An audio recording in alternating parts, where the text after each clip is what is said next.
नमस्कार दोस्तों, स्वागत है आपका मेरे इस चैनल पर। तो आज हम लोग सुनने जा रहे हैं चौथ माता की कहानी।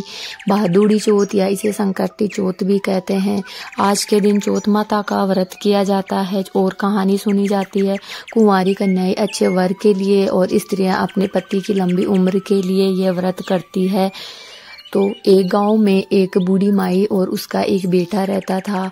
बूढ़ी माई का बेटा लकड़ी लाकर बेचता था, जिससे उन दोनों का गुजारा होता था। बुढ़िया माई रोज उन लकड़ियों में से 2 लकड़ी छुपा कर रखती थी और 12 महीने में 4 चौथ आती है, वह चारों चौथों का व्रत करती थी। जिस दिन चौथ माता का व्रत रहता था, वह बुढ़िया माई उस दिन 5 पुए बनाती थी। 1 पुआ गणेश जी को लगाती, 1 पुआ चौथ माता को, 1 पुआ ब्राह्मण को खिलाती और 1 पुआ अपने बेटे को खिलाती और 1 पुआ खुद खाती।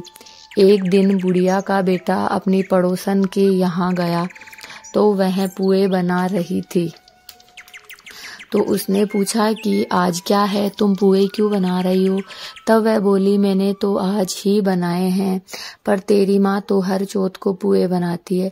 तब बेटा घर आके माँ से पूछा कि माँ, मैं इतनी मेहनत से कमाता हूँ और तू पुए बना लेती है। तब माँ बोली कि मैं तो चौथ का व्रत करती हूँ।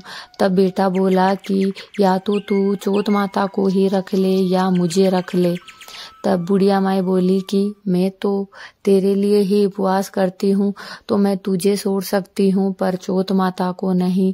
इसे बोलते ही वह बेटा चलने लगा।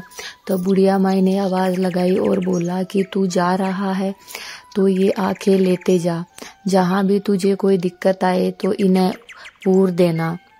तो बेटा सोचा कि ले चलने में क्या दिक्कत है। तब बेटा निकला।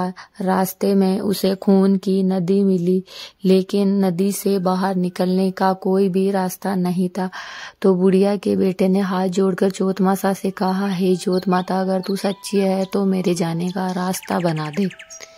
तब ऐसा बोलते ही झट से उधर जाने का रास्ता बन गया और वो वहां से जाकर एक ऐसे राजा के महल में जा पहुंचा, राजा की नगरी में, जहां का राजा हर रोज एक आदमी की बलि चढ़ाता था।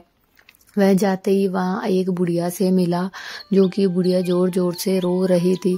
तो उसने पूछा, बुढ़िया भाई तू क्यों रो रही है? तो बुढ़िया ने बोला कि कल मेरे बेटे की बलि है, आज मैं उसके लिए पुए बना रही हूँ। तब लड़का बोला, तू ये तेरे बेटे के हिस्से के पुए मुझे खिला दे और उसकी जगह बलि पे मुझे भेज दे। बुढ़िया माई बोली, नहीं, मैं ऐसा नहीं कर सकती, मैं किसी और के बेटे को बलि चढ़ने के लिए नहीं भेज सकती। पर वह लड़का नहीं माना। तब बुढ़िया माई ने उसे पुए खिला दिए और उसे बोल दिया कि सो जाओ अंदर जाकर। कल सवेरे जब राजा के सैनिक आए बुढ़िया के लड़के को लेने के लिए, तब बुढ़िया माई ने सोचा, मैं किसी और के बेटे को बलि के लिए नहीं भेज सकती। तभी सैनिकों की आवाज सुनकर वह लड़का जग गया और उठकर बाहर आ गया और उन सैनिकों के साथ में राजमहल पहुंच गया, जहां पर राजा के सैनिक मटके तैयार रखे थे। और जाते ही उसने बुढ़िया माई के बेटे को उन मटकों के पास में चुन दिया। लड़के को चुनने के लिए हाउ तैयार थे। तब उस लड़के ने चौथ माता के आके पूर कर हाउ में बैठ गया। अगले दिन जब वहां जमादारनी झाड़ू निकालने आती है, जब वह झाड़ू निकाल रही थी तो मटके से आवाज आई। तो वह राजा को आकर बोली कि आपके हाउ तो पक गए। राजा ने सोचा, ऐसे तो हाउ 8 दिन में पकते हैं, पर आज एक ही दिन में कैसे पक गए। राजा तब वहां जाकर देखे तो जो मिट्टी के हाउ थे वो सोना चांदी में बदल गए, झमझमाट कर रहे थे। और अंदर से आवाज आई कि हाउ को धीरे से उतारना, मैं अंदर हूँ। तब राजा के सैनिक डर गए। उन्होंने सोचा, इसमें कौन सा भूत प्रेत है। तब लड़के ने बोला कि मैं तो एक मामूली सा इंसान हूँ, जिसको आप लोगों ने हाउ में चुना था। तब राजा ने उस लड़के से बोला कि तू जिंदा कैसे बच गया। लड़के ने बोला कि मेरी माँ चौथ माता का व्रत करती है। जब मैं घर से निकला तो माता ने चौथ माता के आंखें दिए, मैं उन्हें उपूर कर बैठ गया।